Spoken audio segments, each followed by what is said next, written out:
क्या income tax department, क्या CBI, ED, ये बहुत पुराने हथकंडे हैं।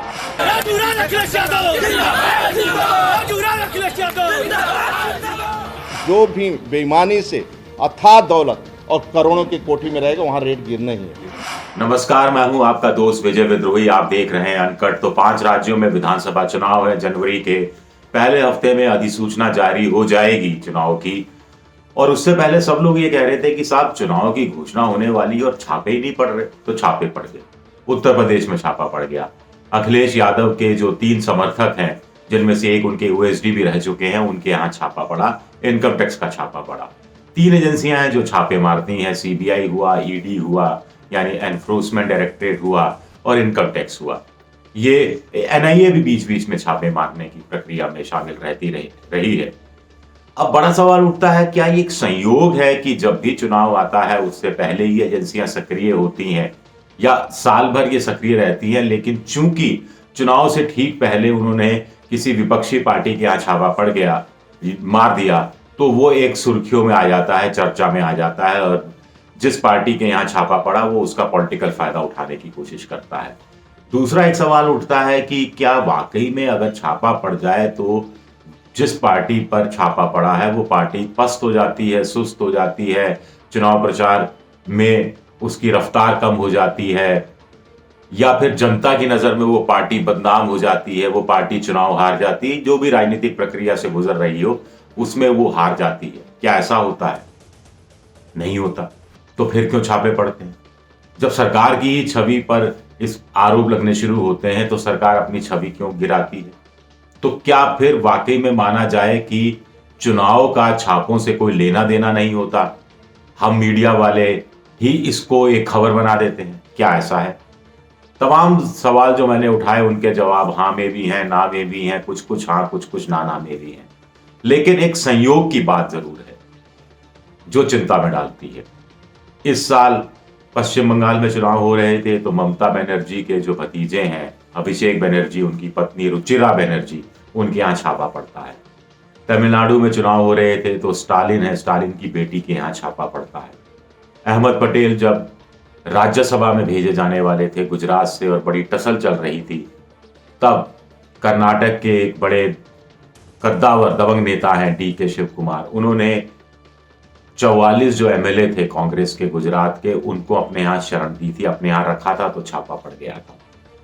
राजस्थान में जब अशोक गहलोत और सचिन पायलट के बीच झगड़ा चल रहा था, सचिन पायलट बगावत पर उतरे थे और लग रहा था अब गई तब गई सरकार गई, अब सचिन पायलट बीजेपी में गए, फलाना ढिमका, तब अशोक गहलोत के समर्थक के यहाँ छापा पड़ा था।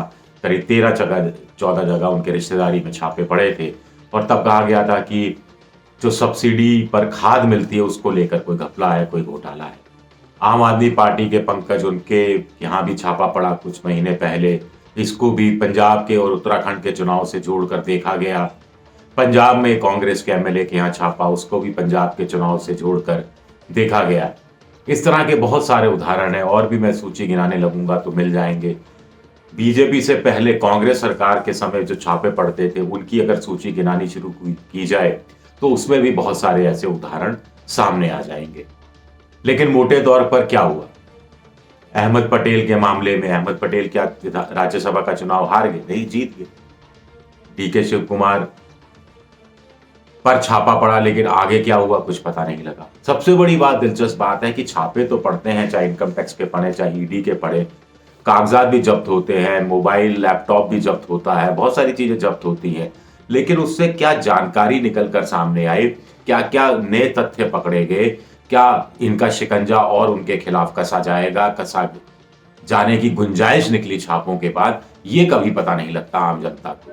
क्यों नहीं पता लगता? ये भी पता लगना चाहिए, तो जस्टिफाई हो जाएंगे छापे। व्यर्थ की जो मीडिया में चर्चा होती है वो सारी चर्चा खत्म हो जाएगी। खैर, हम डरने की बात कर रहे थे छापों से।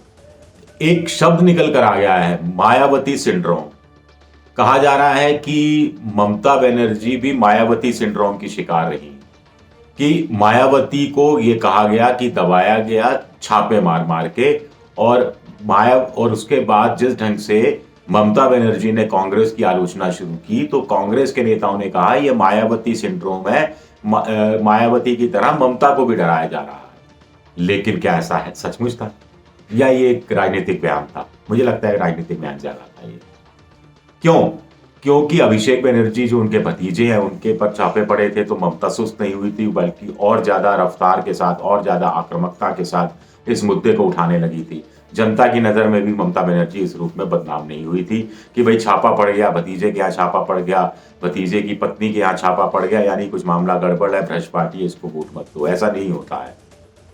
और भी बहुत सारे उदाहरण है, इसमें भी अजीत पवार के यहाँ शरद पवार के रिश्तेदारियों में छापे पड़ना, तब शरद पवार ने कसम खाई थी कि विधानसभा चुनाव से पहले की अब तो वो और घूमेंगे और बीजेपी को हरा कर दम लेंगे। और आज की तारीख में अगर बीजेपी सबसे ज्यादा सीटें पाने के बावजूद महाराष्ट्र में सत्ता से बाहर है तो उसके पीछे कहीं ना कहीं शरद पवार का खेल माना जाता है कि कैसे उन्होंने शिवसेना को पटाया और कांग्रेस को अपने साथ लिया और बीजेपी को सत्ता से बाहर कर दिया और एक बदला ले लिया, लोग कहते हैं, शरद पवार ने, क्योंकि छापे मारे गए थे और तब उन्होंने कसम खाई थी। ये भी कुछ लोग कहते हैं। लेकिन चुनाव से पहले छापे पड़ते हैं तो क्या चुनाव आयोग को कुछ करना चाहिए? क्या चुनाव में काले धन का इस्तेमाल होता है, इस बात की जानकारी चुनाव आयोग को नहीं है? क्या जो इलेक्टोरल बॉन्ड हैं जिसको लेकर सुप्रीम कोर्ट में याचिका लगी हुई है उस पर कोई फैसला नहीं हो पा रहा है? जो अज्ञात स्रोतों से जो पैसा आ रहा है उसकी संख्या लगातार बढ़ती जा रही है, तो क्या ये संज्ञान में नहीं है चुनाव आयोग के? क्या तो चुनाव आयोग इस पर रिएक्ट क्यों नहीं करता? अब 2 साल पहले के जो आंकड़े हैं कि देश भर में जो पॉलिटिकल फंडिंग हुई वो साल भर की करीब 4,700 करोड़ की थी। इस 4,700 करोड़ में से जो अज्ञात स्रोतों से, अननोन सोर्सेज से जो पैसा आया, यानी जो 20,000 से कम का चंदा दिया गया नकद में या फिर इलेक्ट्रोल बॉन्ड्स जो खरीदे गए, उसमें उनकी संख्या करीब 3,400 करोड़ थी। 4,700 करोड़ में से 3,400 करोड़ अकेले अज्ञात स्रोतों से हो गया। इसमें से करीब 2,600 करोड़, 3,400 करोड़ में से बीजेपी के खाते में गए। बीजेपी को ये चंदा मिला, 78% ये बैठता है। उसके बाद कांग्रेस दूसरे नंबर पर नीचे, लेकिन फिर भी 500-600 करोड़ रुपया उसको मिला। अखिलेश की पार्टी और दूसरी पार्टियों को बहुत कम पैसा मिला। तो उस पर कोई नजर रहती है? नहीं रहती है। ये भी एक बड़ा सवाल उठता है। छापों को लेकर ये कहानियां बहुत समय से चल रही हैं और जो भी सत्ता में आता है वो ये काम करता है, ऐसा आरोप विपक्षी पार्टियां लगाती रही हैं, आगे भी लगाती रहेंगी। तो इसका तोड़ क्या है? ये एक बड़ा सवाल है कि चुनाव के समय जो फंडिंग है वो सरकारी हो जानी चाहिए, सरकार सारा खर्चा उठाए, तब जाकर शायद इस पर रोक लग सकेगी। लेकिन सबसे बड़ी बात है कि अगर पारदर्शिता की बात होती है, जवाबदेही की बात होती है, जिम्मेदारी की बात होती है, तो कम से कम छापों में क्या निकला इसकी जानकारी तो जो जांच एजेंसियां हैं उनको जरूर जनता के सामने रखना चाहिए। शुक्रिया, बहुत बहुत शुक्रिया।